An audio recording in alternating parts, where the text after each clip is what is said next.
Deutsch lernen durch Hören. Weihnachten. Es ist Weihnachtszeit.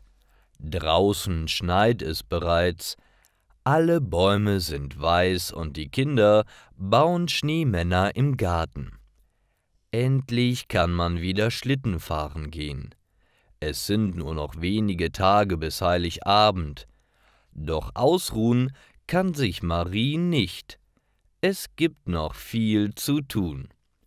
Zuerst muss der Weihnachtsbaum geschmückt werden. Darum kümmert sich Leon. Er hängt viele Weihnachtsbaumkugeln auf. Es gibt rote, grüne und gelbe Kugeln. Auf die Spitze des Baumes setzt er einen Stern. Das sieht richtig klasse aus. Aber es gibt noch viele andere Aufgaben. Während sich Mona um das Essen kümmert, besorgt Marie die Weihnachtsgeschenke. Für Leon kauft sie einen neuen Fernseher. Mona wünscht sich einen neuen Rucksack.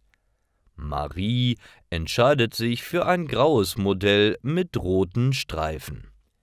Der wird Mona bestimmt gut gefallen. Sie fährt schnell zurück nach Hause und packt die Geschenke ein. Dafür hat sie extra schönes Papier gekauft.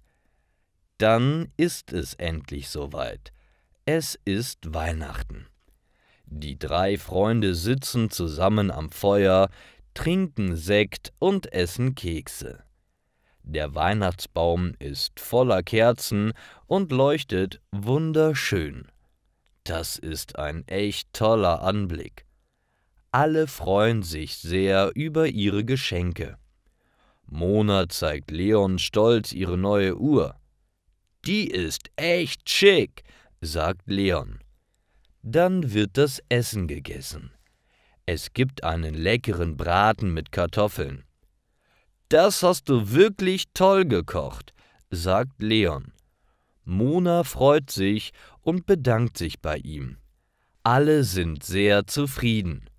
Sie trinken Tee und hören Weihnachtslieder. Vor dem Fenster fallen viele Schneeflocken vom Himmel. Das war ein gelungenes Weihnachtsfest.